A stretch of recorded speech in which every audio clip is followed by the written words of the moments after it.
This is episode 29 of Off-Road Independence. This podcast is brought to you by beginnersfab.com, the site that teaches you how to make useful, interesting, and creative things with basic tools. Think you don't have the fabrication tools necessary to make what you need? Think again. beginnersfab.com. Off-Road Independence is the proud sponsor of OregonTrail Off-Road. Stewards of the trail, ambassadors of adventure.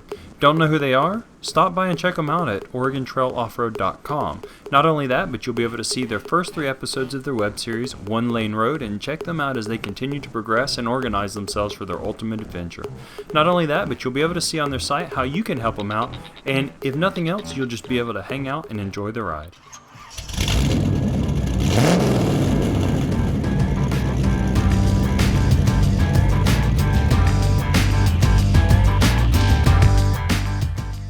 This is Off-Road Independence, the podcast that talks about trail repair, vehicle modification, and gear selection, helping you become more independent in your off-road adventures.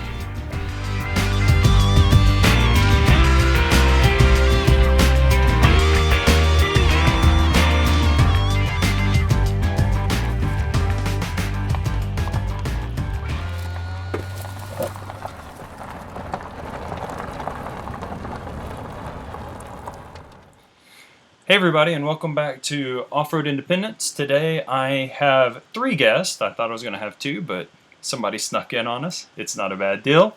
And I haven't really figured out what his name is, though. It starts with a T. I know that. It keeps changing on me, but if I'm not mistaken, it's Troy. So we're going to call him Troy.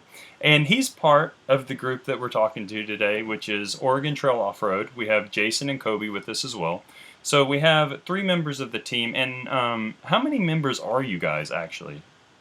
That's kind of a complicated question. So technically we're 3 members. We have me, Kobe, and Dave. So me, Jason, I do the navigation and logistics, kind of like holding everything together, planning everything, making sure everything's going in the same direction. Tank is our medic and our mechanic. And he actually has a lot of navigation background too, so he helps out with that. And then Kobe's he's kind of our camp manager. He holds everything together when we're out on the trail, as far as organizing everybody, making sure that meals get going and all that stuff. The camp gets set up, and then he also does a lot of the videography for us too.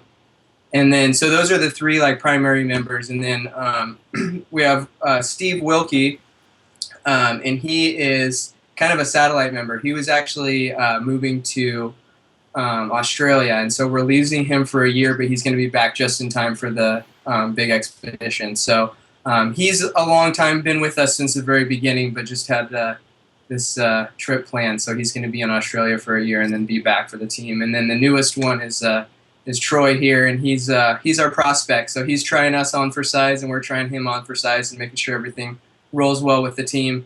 We've been through a lot of members, had a large team and a small team, and so we're a lot more stringent on who we let in the team and who and how they work with everybody. So yeah, that's cool. Kind of the rundown of the team aspect. So there's 3 actual members, 1 satellite, and then Troy's our prospect right now. Okay, well, I'll tell you straight up. I have friends.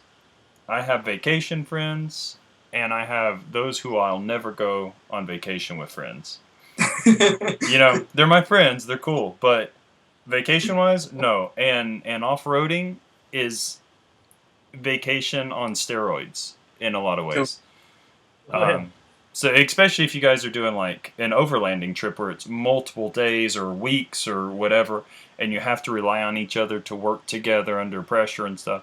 So I totally get the trial period of working people out. So I think that's a really good idea, not just accepting whoever comes up and saying, you're in, let's go, So I applaud you guys for that.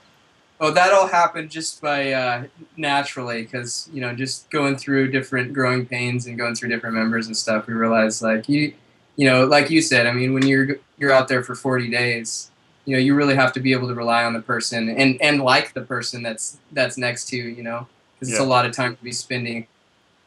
So. And them you. That's how we learn, trial and error. Yeah. So. If the internet has a few glitches, I apologize, everybody who's out there listening in podcast land, because ever since the volcano went off, my internet's been a little bit more sketchy than normal. So, and if I go running out of the room, it's probably because something major has happened. So, I'll try to keep everybody updated afterwards. All right. We'll just carry on without you. Don't worry. Yeah, you guys just keep recording and we'll be good. So, now.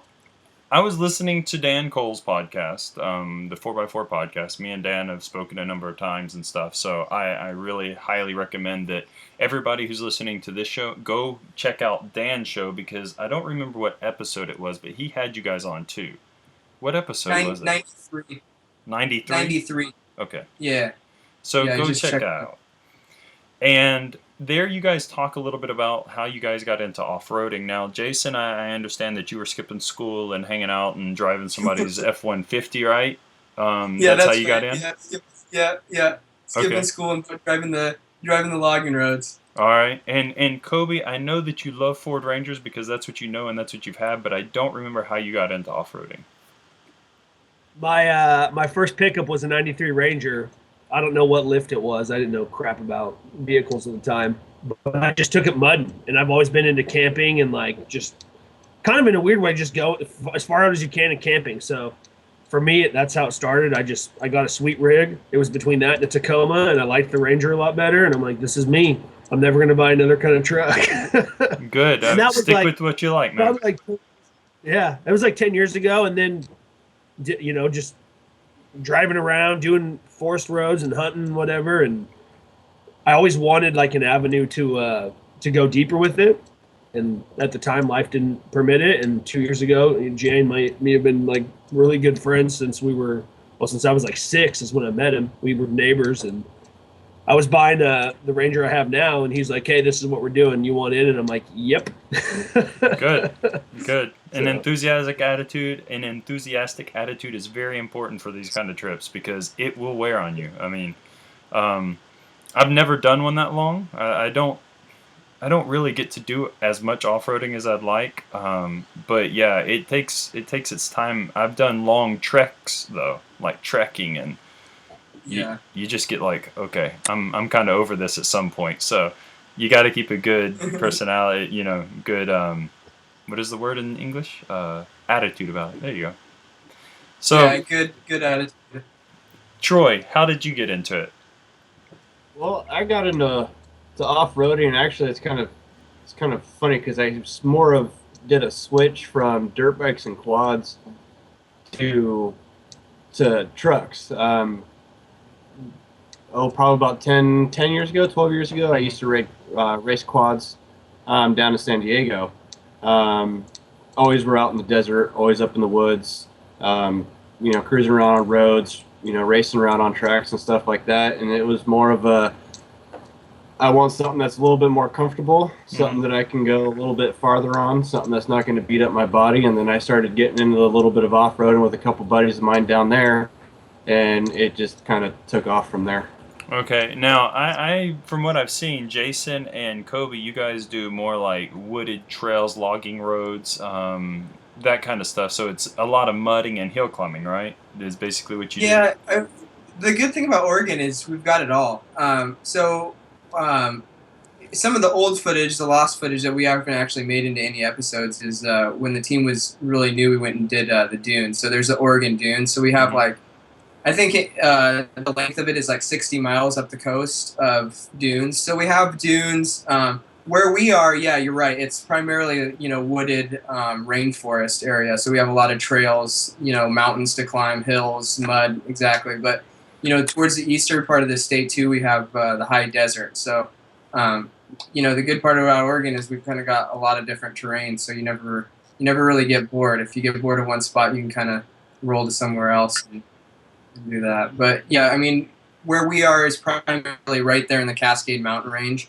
And so it's all rainforest. Okay, cool. And I guess, Troy, you used to do more like desert when you started getting into off-road in the beginning, or where did you live in? Oh, you said San Diego, right? Yeah, San Diego. So were you doing like more desert like running, or were you doing like rock crawling trails?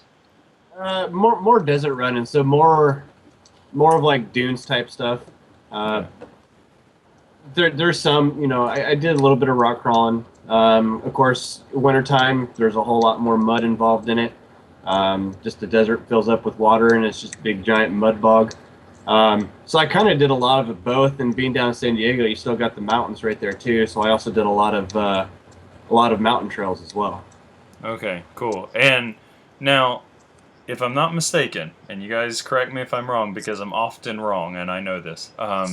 Jason's got a Land Cruiser, but I don't remember the model. Is it an 80? FCJ80, it's a 93, yeah. Okay.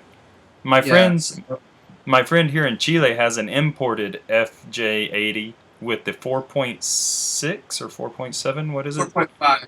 It's a Yeah, diesel. so that the diesel, yeah. I think it's 4.7 diesel. And he's running 35s on it. Oh, that's awesome. So yeah, I often dream about what I'm gonna do to that engine once it goes. But I've come to no conclusion. Fire Ranger. But I dream about it a lot. yeah, I think we all have those. We all have those dreams, believe me. Yep. And I'm actually saddened because right now I've got 37s on my Ranger. And what a I'm shame. dropping. I think I'm down to 35s. Oh yeah. A little more narrow. I've got like 15-inch, width tires. There. What are they? 37 by 14 and a half. 14. Yeah. Yeah. And I'm like, yeah, I think it's time to drop down. Yeah. That's a topic I'll bring up in a moment. But Troy, what are you driving? I've got a 96 Jeep Grand Cherokee. Okay. Yeah, so you've got an XJ. ZJ. Oh, a ZJ. Sorry, yeah, that's 96. Yeah. Okay, very cool. Because that was right after the XJs, right? If I'm not mistaken, they did those right Yes. after. I'm not a Jeep guy, so I don't even claim to. I don't claim to know Jeeps. I just remember some of the models. I remember my brother-in-law had like an XJ, a 92 or 93, and it was is that right? Think so. And it was a nice little ride, but it was really small for me getting in the door. I had a hard time getting in the door, and inside it was like really tight for my feet because I have big feet. So it ran well. It didn't fit me. So But so what do you guys have on your trucks at the moment? Well, let's start with Jason because he's on my right side in the screen. So I bought it. It was the factory locked front and rear, and it has the FCJ80 has the straight axle in it, and then it had a old Mini-Moo lift on it, and then the ARB front bumper when I bought it, and then right after I bought it, I broke one of the Burfields on the front axle, and that's actually the video that just came out today that kind of shows all that happening. And so I put chrome ollie axles in that. And then just kind of going through it, I realized that they just did the springs and the shocks on the lift. And so I ended up having to do the caster plates and all that to correct the caster on it. And then ARB sponsored us, which was awesome. So they hooked us up. And so we did the ARB rear bumper, the rock sliders with the fender protectors, or the fender flare protectors. We did the rack. ARB tent, and then what else? We did a dual battery system with the T-Max dual battery controller. Drawers.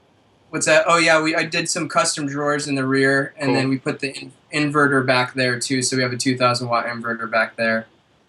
And then Warren hooked us up with me and Kobe with winches for our truck. So I've got the Xeon. S. Oh yeah, the 10S, the Xeon 10S, which is a sweet winch. We got to use it on our last trip a lot, and it's pretty rad. And then Kobe has an 8,000 pound winch that he hasn't hooked up yet. He's still working on his. Okay. Is your winch the wireless remote winch? They gave us it's not the one with the crazy controller with the digital readout thing on it. But they gave us wireless remotes for them, but it's just a regular wired one. So. Okay. But So yeah, I think that, I mean, there's probably countless other little things that I've done to it, but there's always for a the ton of details that you get lost, but yeah, those are the major things then. yeah, that's kind of the major things. And for the most part, I think we're kind of like done setting it up. Now we're just going to kind of tune everything in and make sure it's ready to go on the big trip.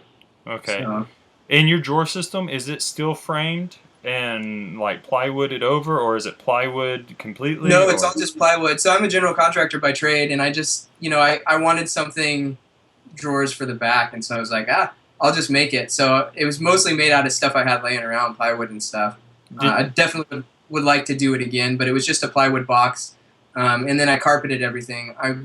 I'm one of those dudes that hates squeaks in my cars, and so I wasn't going to do anything hard up against the plastic. So I carpeted everything quiet.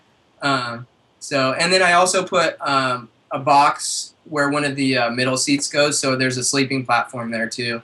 Okay. Steve Wilkie, he always comes on our trips, and that's his kind of designated spot, is right there in my back of my Land Cruiser. So. All right.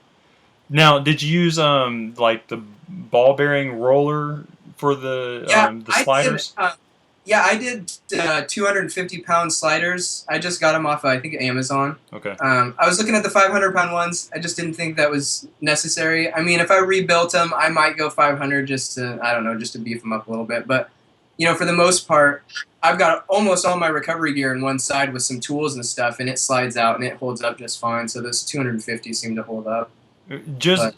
Just as an idea in the future, if you do upgrade, don't just think about it as for what the drawers are actually holding weight-wise, but also the constant pounding on them inside. Yeah, that's true. Throwing stuff. Oh, bumping up and down. Yeah, just the constant bumping. Because some of the guys in Australia that I have contact with, because as I own a trooper, as I mentioned, a lot of the trooper owners are in Australia, and they said that some of those drawer... the lip that holds the wheels starts to fold down a little bit on the lighter weight sliders. Just an idea. I can definitely see that. I've seen guys do like a skateboard bearing with like a steel bar, and I thought that was kind of a cool, because I mean, that's not going anywhere. I mean, that can bump up and down. That's not gonna, And then the one issue that I had with those drawers too is just, because it's in an off-road rig, you're not always parked on a flat surface when you're opening those drawers, and so I'm trying to figure out a clever way to keep the drawers open when you're on an incline or decline. Yeah, so that's a challenge. And being that I keep all my recovery gear in there, it just becomes a little bit of a hassle sometimes when they're sliding shut all the time. So I'm trying to iron that out, but there's always little kinks that you're iron out. Well, if you're building stuff on your own, there's always those little details that you just don't have the machining ability to make. To do what a factory can do, some kind of hinge or slider company can do. So, very cool. So, Kobe, what do you have on your truck? I got a '98 Ranger. It was initially a 3.0 when I bought it. It was actually when OregonTrail off-road was getting started. I went up to buy it at the same time, and I naturally stay at Jay's house, and that's when he presented the idea to me. I went up thinking it was a 4-liter on a 6-inch lift on 37s, and it was a 3-liter, and I'm like, My buddy that's helping me build it, he said, look, it's a good platform. We're going to have to do some work, maybe swap it. I'm like, heck yeah. So in the moment, my truck has been in limbo since like September. I bought a 97 Explorer all-wheel drive with the 5-liter, and I've been swapping that in. Mechanics doesn't come easy to me. So actually my old roommate, he's ASC certified, and he's done like countless swaps. And so he said, hey, I'll help you build your rig, and I'll teach you for garage space in your garage for my tools. I'm like, oh, heck yeah. So in the moment the V8 is in, there's some buttoning up stuff we got to do. Jay's actually coming down this weekend, and we're going to try and get a lot of the like smaller projects left. It's just like a gear shifter. I'm doing a push start. As far as what's on there, it's V8 swapped, all-wheel drive. I bought a conversion kit, an adapter to convert it to 4-wheel drive, but I realized that when I bought it that I have to drop the cranny again because it came with a new output shaft of the transmission. And I'm like, I'm going to leave that out, and when my transmission goes out, I'll do it then. Yeah. 6-inch lift, 37s. I got 48 gears, front and rear, locked front and rear, custom front and rear bumper. Not the greatest custom front and rear bumper, but it, it does what I. And that's where Jay was saying I got that winch, the M8000 from Warren. That was super sweet. So throw that on there. I got a roof rack that doesn't hold like a tire. It's kind of actually through the roof to do it just to hold gear. But eventually, I'd like to get a nicer rack and basket to be able to hold spare tire and all that. Now, but it's sorry. Yeah. Now, on the video that I saw, the latest one that came out today, right? It has your truck in it, if I'm not mistaken, right? Is that not yours? No, yeah. Which one was it? Was it the first episode that had your truck in it? Okay. First episode, yeah. Now, what I can't remember, does your truck have a hard top, like a cover over the bed? Nope, it does now actually, but it didn't at the time. So your roof rack. Sorry, so your roof rack, does it cover the whole top from the cab back over the hard top, or is it just over the cab? Just over the cab. Okay.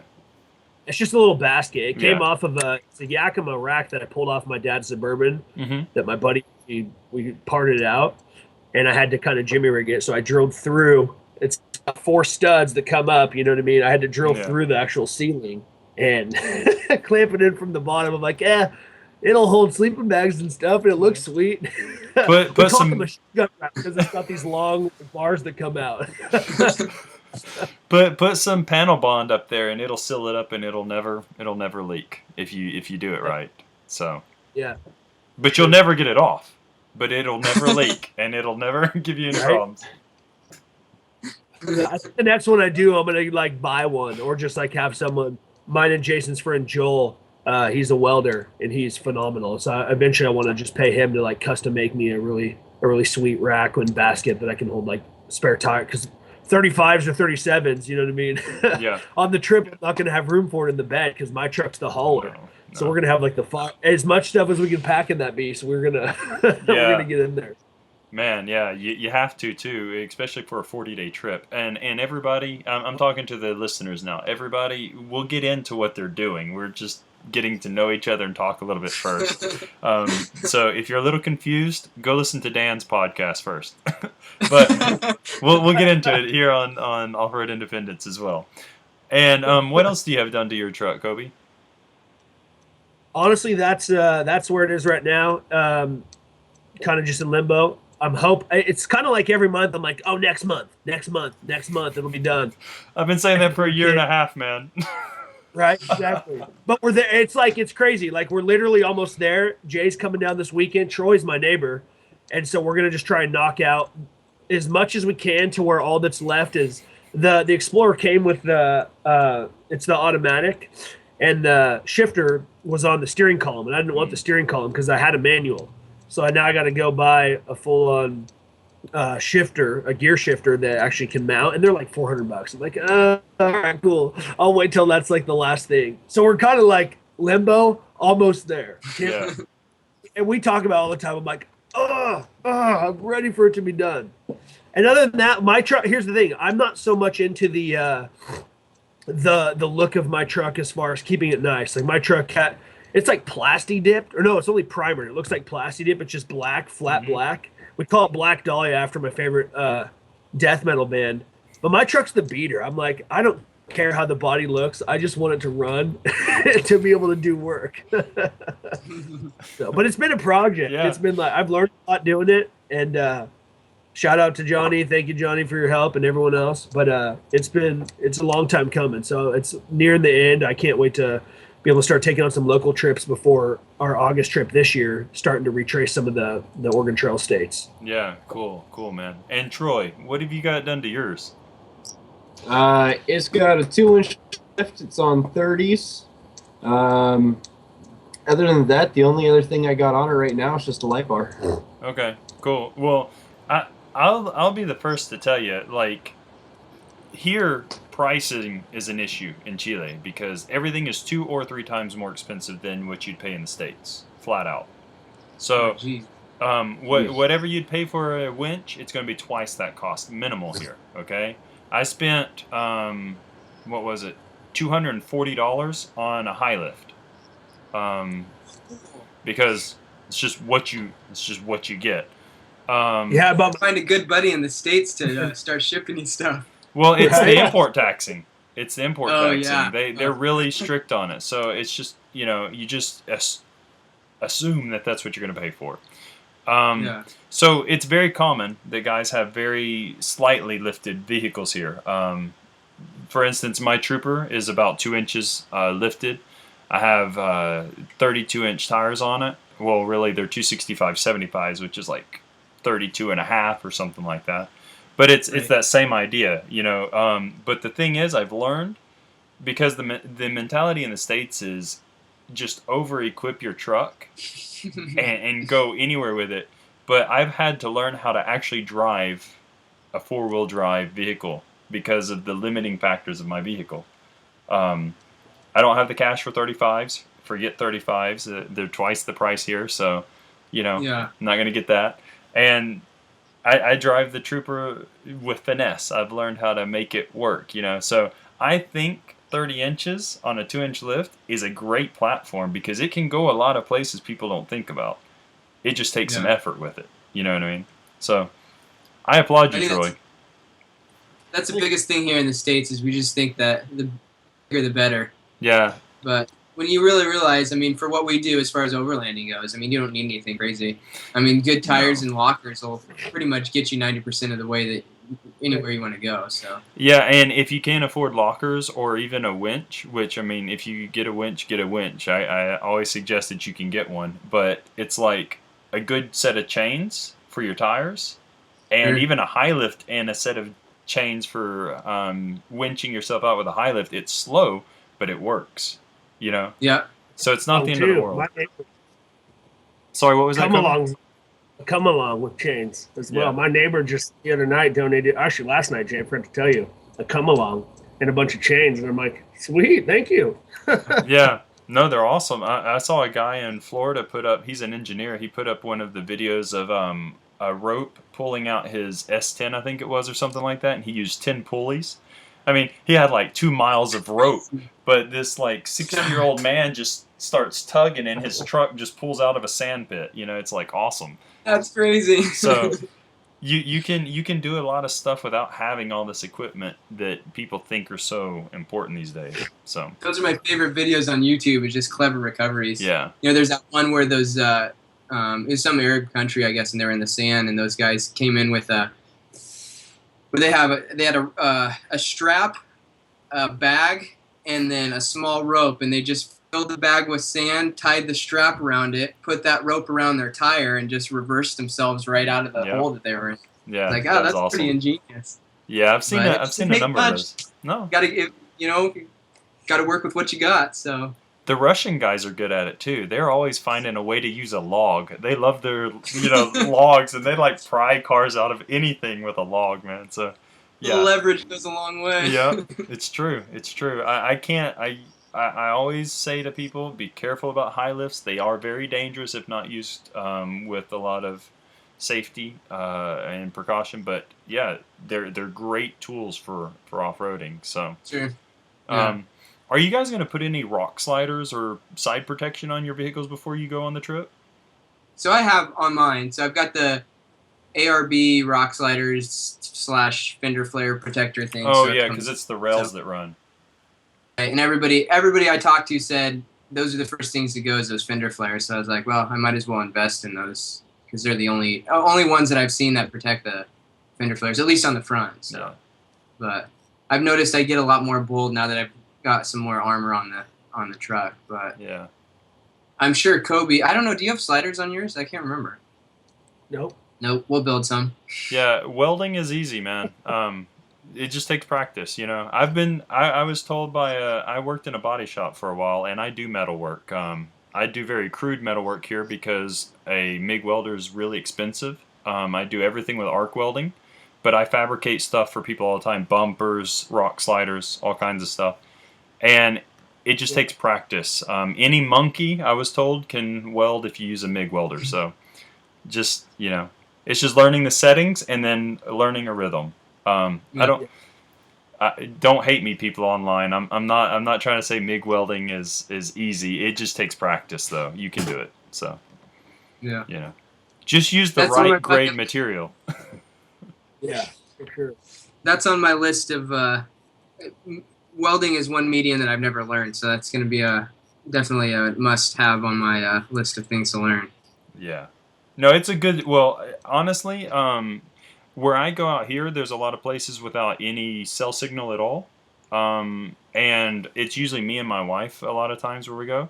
So I carry with me at all times 2 electrodes for stick welding, and Off your yeah, because my Trooper has a 90 amp battery. Oh, I forgot to say my Trooper has a diesel motor swapped into it. So it has a 90 amp battery, and if I weld short stints, I can do it without heating the battery. So Oh, nice. yeah. I've seen a few of those. I've seen them where they'll hook up to the quick connect, like for like a winch or something, and they'll hook up. And then I've also I've just become a huge fan of Pinterest, and I went on there, and they actually I found a system where it's like it's a battery alternator, and then they have this little box that you can plug into and weld off of. But, yeah, I want to get an onboard welder. That's the safer way, because you have to keep your truck running, take the battery out while the truck is still running, making sure the terminals don't touch, and then you have to use the battery and then plug it back in so the battery doesn't completely die, if that makes sense. Right. And if you're only using one battery and you use it too long, you can overheat the batteries and they can explode. So that's not good either. Yeah, that's definitely not a good thing. Yeah. So, but it can be done if you find something that has to be absolutely has to be welded at that time. So, not a bad idea. Now, so the reason, well, I mean, I'm not talking to you just because of OTO, but I'm talking to you because I like talking to off-roaders no matter really who they are. But what is exactly OregonTrail off-road? What is this whole deal that you guys are trying to do? Go for it, Coach. The idea started, Jay and one of our old members, they were doing a lot of overlanding at the time. And Jason's always had this idea to make a documentary. And they were doing overlanding without knowing the title of Overland. And so the common, I think, vision, how I would put it, is the Oregon Trail runs from Oregon City, Oregon to Independence, Missouri. I don't know what year it was because I'm horrible with history, but at some point we migrated from Independence, Missouri through Nebraska and Wyoming and Idaho and all the states, and then they ended up cutting south, some of them to California. The ultimate goal, I think, what Oregon Trail is for us is an opportunity to do what we love to do, which is overlanding, with people that we love to do it. And that's why we're very much so okay, if you want to be on the team, you got to prove yourself, and we want to make sure you fit, but to also provide history as we go. I think that's kind of what separates us from a lot of the other overlanding groups out there. And there's some guys that have been doing it for years, and they got sick trucks and all that.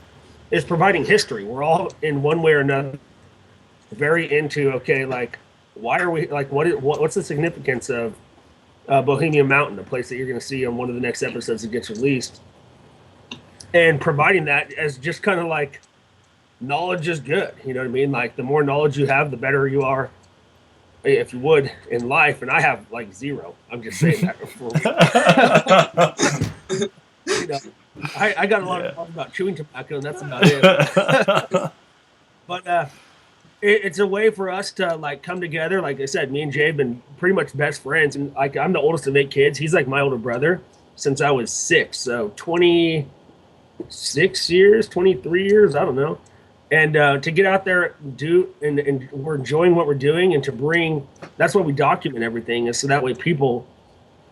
There's a lot of things in life that that people have personal goals that they want to accomplish, and for us, being able to accomplish the Oregon Trail, which has only been done actually one other time by a group of what were they? Remember that video when I gave him about my Ranger? Yeah, I think they were actually doing the auto route, and they did some of the old trail. But there was an old Russian group that had some video out there, and they did a little bit of it, and then live the history of it. You know what I mean? To be able to say, look, we did this, whether we have anyone that thinks it's cool or not. I don't care about what anyone else thinks in life with who I am, what I do, or anything. But to be able to say at the end, when I'm 60, should I make it to that age? Like, look, boys, grandkids, whatever. This is what I was into. This is what I was passionate about, and I pursued it. Mm-hmm. And this is what we accomplished. Whether we have sponsors, whether we have, money to do it, like we pursued this with all of our hearts, and it was fun. And our friendships were established to a greater degree. There's camaraderie, there's brotherhood, there's accountability. Like that's what it is I love driving. I love Ford Rangers, and I love being out on the trail to be able to do something that is that, if you would, immaculate. For personal reasons, it's just like I just want to at the end of my life be able to say like, look, and the obstacles that come with it. I love challenges. Yeah. That's why doing this V8 swap in my Ranger, like I was saying earlier, auto mechanics does not come easy to me. I'm a hardwood floor guy by trade, and I have to like push myself to understand. Oh, what's the torque converter do? Oh, it's located here. Why is it needed for a truck? You know what I mean? So why is it needed?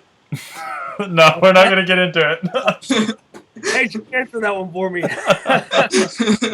It's all right. I got you. I understand. Go ahead. Sorry, I wasn't mean to cut you off. I think to sum it up, OregonTrail Off-Road is a group of guys that loves wheeling, and we love each other, and we love having fun and being able to bring that and present that to other people who might not have a full avenue to Overland or to off-road that might inspire them to say, oh, dude, I got this sweet truck. I'm going to build it and start mobbing whatever, whether it's crawling or wheeling or, whatever it is.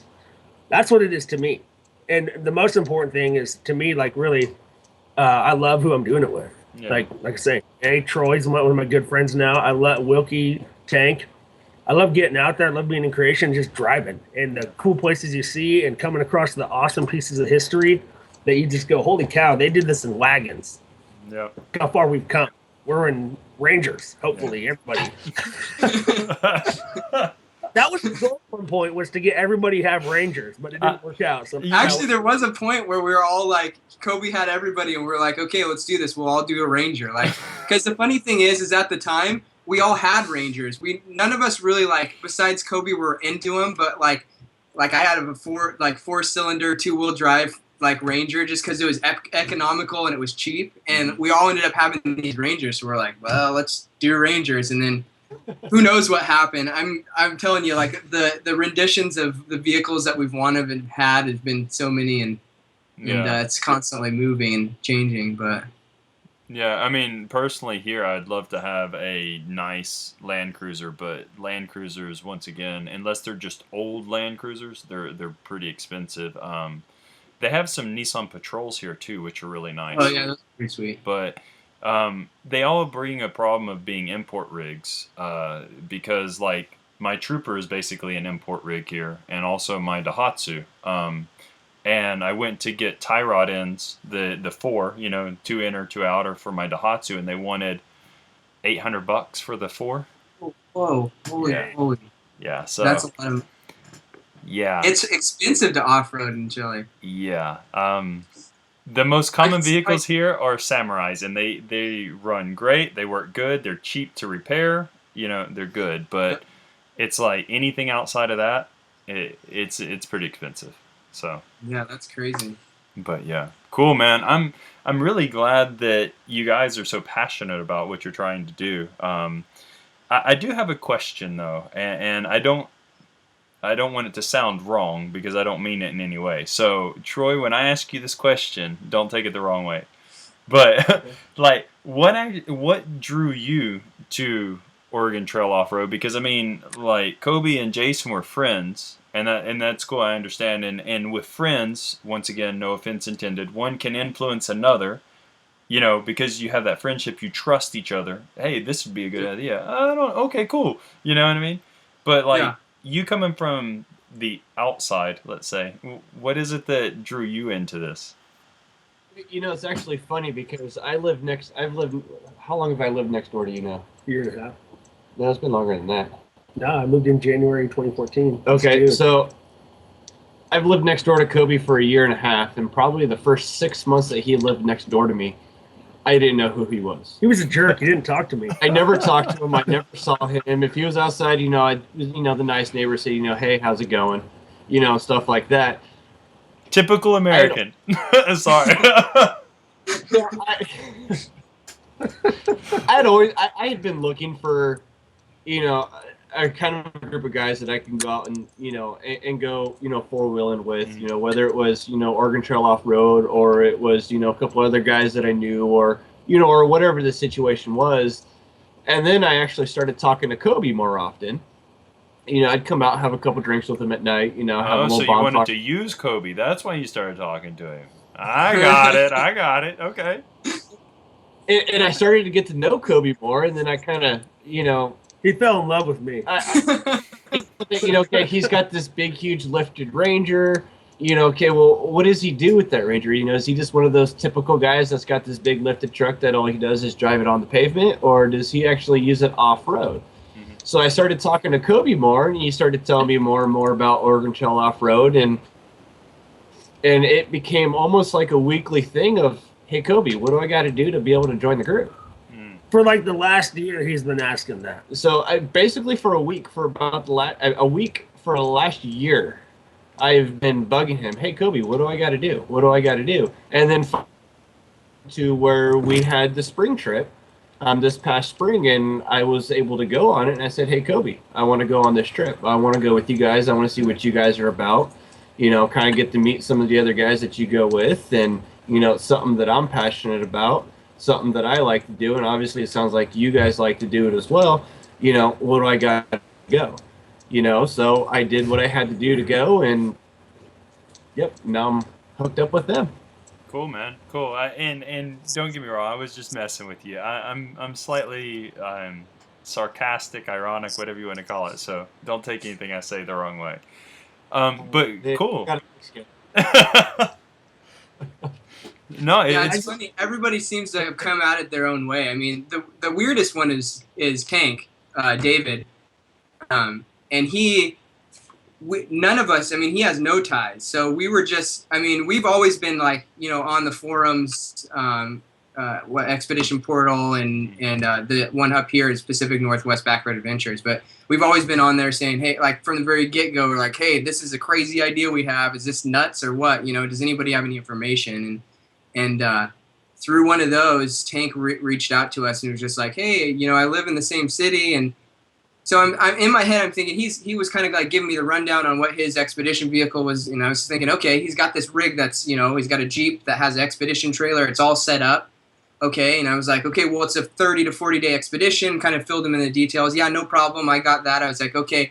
He's got the the time to take off. I'm like, this guy must be retired, right? That's just what I was thinking. He's got money. He's got the time to take off. He's retired. And I was like, cool. We don't have. I mean, I don't care. The guy could be 65. I mean, as long as he's like fits in with the group, more power to him.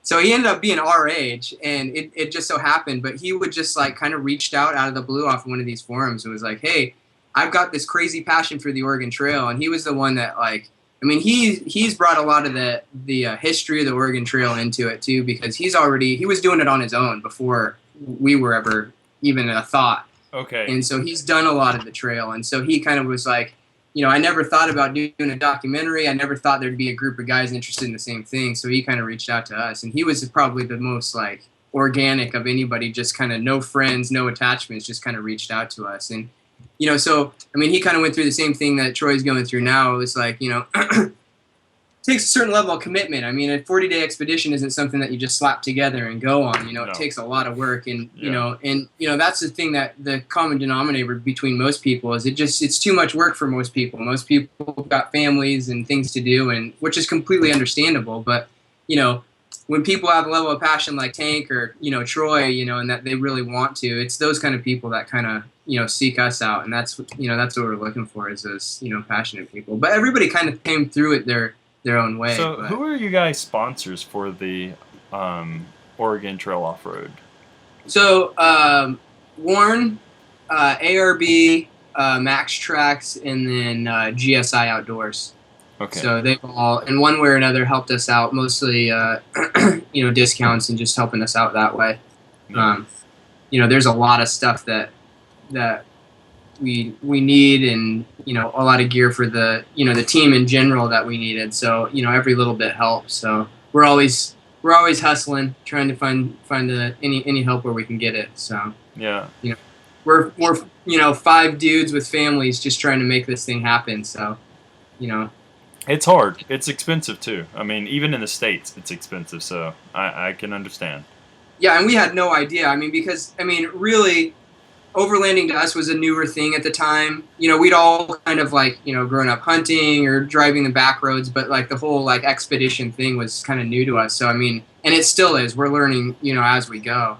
And so, just all the details and all that stuff were, we had no idea what we were getting into at the time. We just thought it was a cool idea. But then when you start breaking it all down, and it's like, oh man, there's a lot of stuff that goes into that. Yeah. Right now we're doing some of the logistics of talking to the forestry service and making sure what we're doing is legal. And then there's permits that are needed for video and stuff. So there's just those are the kind of things that you just don't even think about. Like going out into the forest, who cares if you video out there? Somebody does. They so do. You got to make sure you got to make sure you're minding your P's and Q's, because we're all doing this for fun, and like Kobe said, we're all just trying to inspire other people to do it. But you got to do that the right way. Otherwise, they're going to be closing things down, not opening things up for us. So Yeah. just work really hard just to kind of dot your I's and cross your T's. Yeah, and I don't know if it's the case where you guys are going, and I'm sure each state is a little bit different, but like here in Chile, if you're going to use any kind of video or photo inside the parks, the national parks, for any kind of money-making venture, then you have to pay them a certain permit fee. Permits or royalties or something like that. So... Yeah. Yeah, that's something we're just all looking into now. I mean, one of the things that we've said since the beginning is we never want to make any money off the videos. That was something that we just wanted to, do for. I mean, I have been forever a documentary nut, and it was like, I never had an avenue to do it, but I wanted to do a documentary, and this was kind of my avenue. And so, that said, there's a lot of stuff that goes into that, all the logistics and everything, and trying to do that. But we never really wanted to make money off of, any of the videos. That was something that we just wanted to use to, show what we're doing. Overlanding, I feel like, as a whole is kind of a newer thing. Like, a lot of people are kind of getting into it and figuring out what it is. And, because it seems like the common denominator between everybody is we've been doing this for the last how many years. It's just somebody coined the term and put it to it. And so now it's like, now everybody's trying to figure out what it is. But, our whole thing is we just love being out there. Like Kobe said, the history aspect. I mean, this country was built on the backcountry, so, those roads and the history of that is just, it's fascinating, so. Yeah. I have a friend who works in the automotive industry. He's in automotive media, right? And I don't want to name him because I don't want him to get mad. But he's like, overlanding. That's what I've always called four-wheel drive camping. He's like, I don't get this overlanding term. And I'm like, yeah, totally. I get it. But popped up. I mean, you probably been doing this for longer than we have. Do you know when that term kind of started popping up, and when that whole thing started unfolding?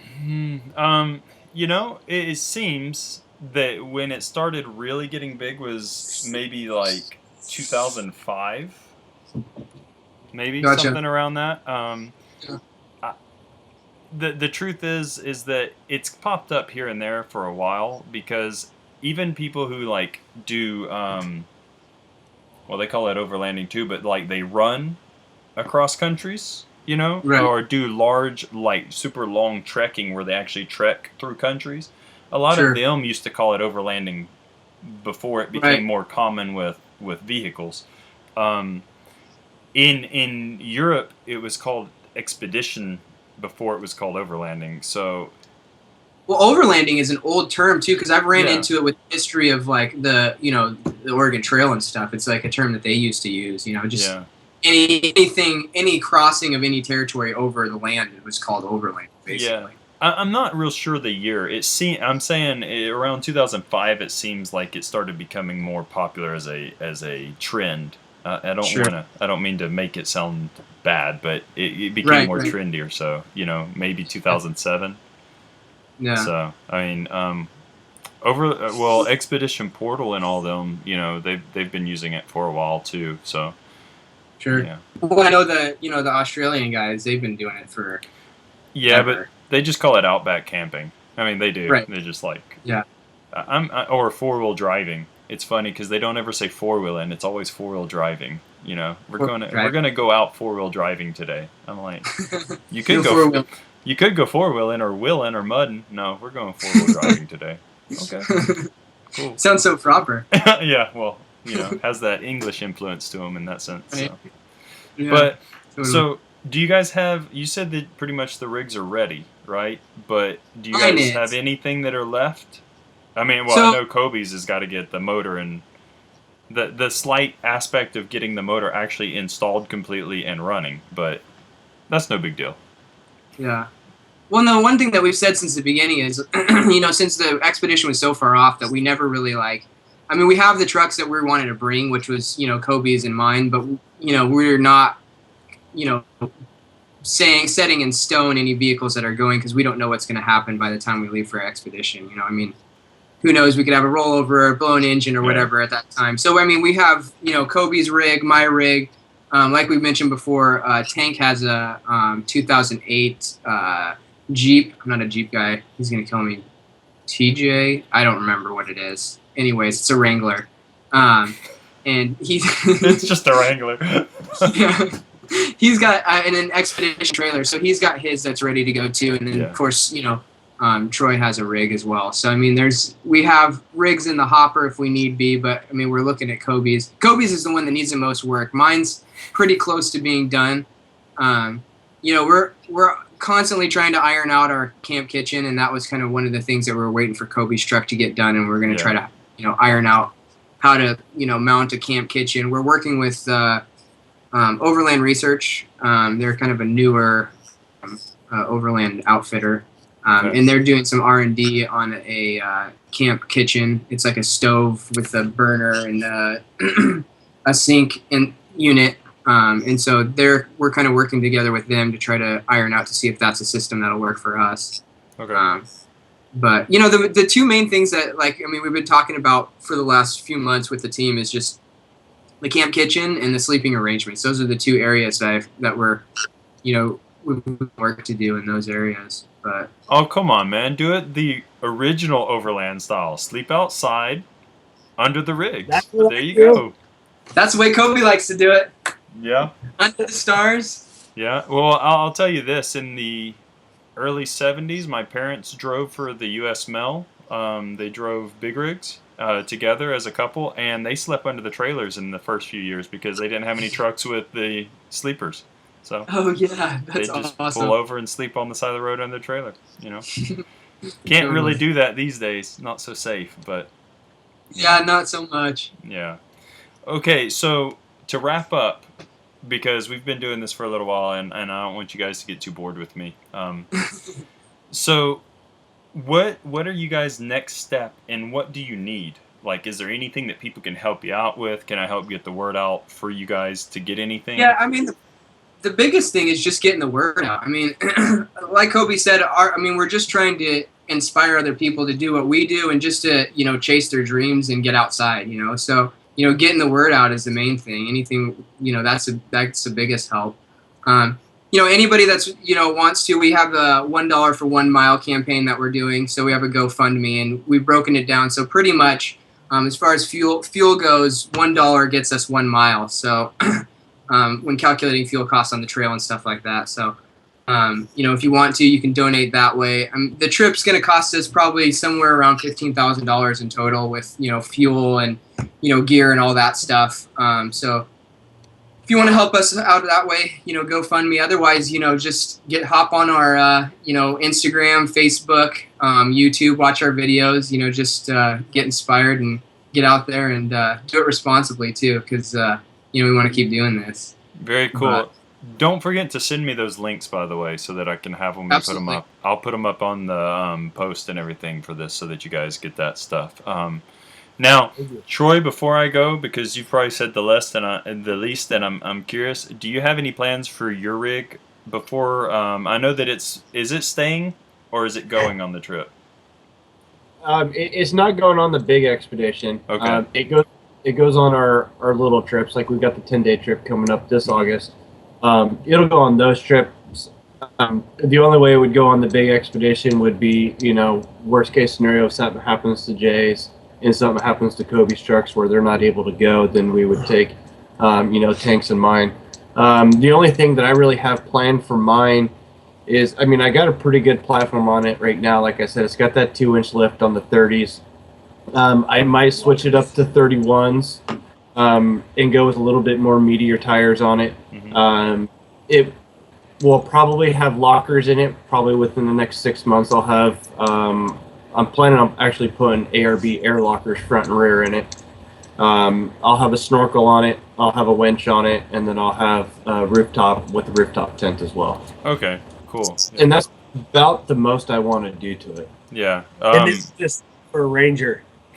And I will not sell it for a Ranger. Well, I'm telling you guys, if all the rigs start to miraculously have accidents, I would really look at Kobe.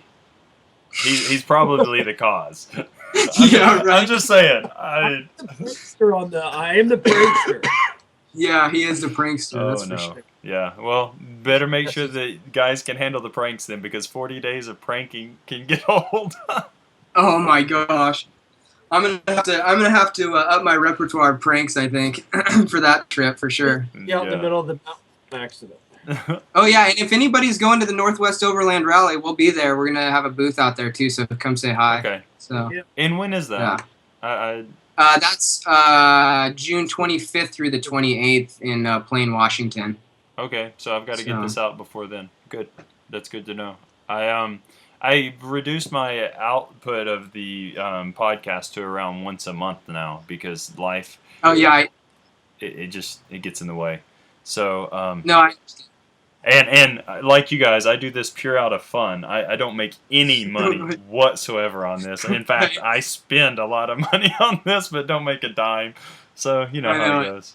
My wife's like, could you please figure out something that actually makes money? Totally. I end up underbidding my metal work for my neighbors to be nice, and so I end up paying them to work, and I have podcasts that I pay monthly to host and don't make any money on it, so, it's just what it is. You must love what you do, though. I do. In fact, pretty soon I'm looking at importing some trailer axles and stuff, and I'll probably be fabricating hauling trailers because they're very, very popular here. Just like 4x6, 4x5, 5x7, that kind of stuff. Yeah. And selling those, maybe that'll get me some income. So. Well, we love your podcast, man, and your fab stuff too. So keep doing it. We appreciate it. So. Yeah. The beginner's fab came out of need. You've probably seen the Rocky in that, then the white truck I'm doing the leaf spring conversion on, and my father-in-law, who I told Jason about, has a podcast on video and photography stuff. He's like, you should just be documenting it and tell people what you're learning as you go. I don't claim to be an expert fabricator at all. I'm not. I just kind of learn as I went, and I've been around metalworking a long time. I've been a purchaser before for metalworking and stuff in a fabrication shop, so I understand it. I understand it. I understood a lot of the principles, and I just picked it up from there. So, yeah, that's awesome, man. But tip to you guys, I don't know if you know it yet, but I really suggest look at getting an onboard welding system for at least one of the vehicles if you can. It could be a real saver out there, and spend a little bit of time practicing stick welding at least, because if you have an onboard Tank knows weld how to system, weld. So there's one team member we actually have that does know how to weld. So okay, but an onboard welding system would be a good idea. Learn. Yeah, that's definitely a good call on that. So it's definitely something to dig into. Yeah. Well, guys, I hope you didn't get bored. I had a good time talking to you. Oh, heck yeah, sweet. I'd like to actually have you guys back on. I have a list of people who I'm trying to get on and schedule and stuff with, but next time I'd like to get on, and I'd like to talk about some experiences off-roading, because those are the fun things to talk about. Absolutely. Well, just give us a shout, and we'd love to be back on again. Okay, cool. And Troy, thanks for making the time to come out and be all the T names that we could think of. Kobe, thanks for rushing home from work as well to be here on the show and give your point of view of all of this. And Jason, thanks for sending out the message to me saying you'd want to be on the show to begin with. I apologize it took a while, but it's been a real pleasure having you guys on the show. No, I was a fan, so I wanted to get on. So we appreciate it for sure. Hey, we're doing our 10-day trip in August, so maybe sometime after August we'll have, like you're saying, get us back on. Then we'll have like a good old right now we've got a lot of like 4 or 5 day trips, and we'll have a 10-day trip to where pranks will be at their utmost and people will be. Yeah, we'll have plenty of trail stories at that point. Yeah. Hey, and try to keep in the back of your mind trail fixes, like what kind of trail fix you've had to make. Sure. I've had some trail fixes I've had to make, and I like to share those because I'm always intrigued by what people come up with to get off the trail. You know what I mean? It's like there's just sometimes. Man, I just saw this picture the other day, and this guy had, I don't know what happened to the back of his 4Runner, but it was like rock crawler out, like had a cage on it, and had no back like hub assembly or wheel, but had a log tied up under there. And it looked like you drug that thing for quite a bit because that log was just perfectly flat where that was. I was like, I guess that's one way to do it. Just drag that thing off the road. You got to get it down. So, there's not many towers that'll go up there and get it. And if they will, they're going to charge you a lot. Oh, so, We know firsthand. We were on the dunes and they were going to charge us $300 just to put their tires on the sand. Yeah. I mean, well, just real quick, I saw online a guy in Australia that was doing overlanding, and I mean, he was out in the bush, like nobody, he didn't even have cell signal, and he broke a tie rod in on his independent front suspension. The actual adjustment bar in the center snapped, which, I mean, he hit something hard.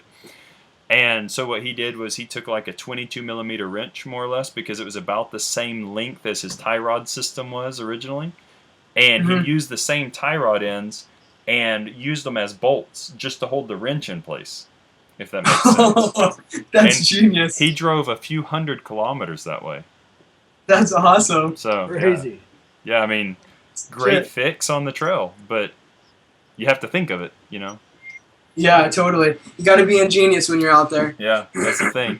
So in the meantime, guys, please be safe out there on the trail. Have fun. I mean, that's the goal, but be safe because a lot of people don't think about simple things like keeping your distance from tow straps. The winch cables, make sure you put something to dampen them, that kind of stuff. I know you guys have been using them, but just putting it out there again, please be safe. I want to be able to talk to you guys again. That's the idea. So. Yeah, we do too. All right, cool, guys.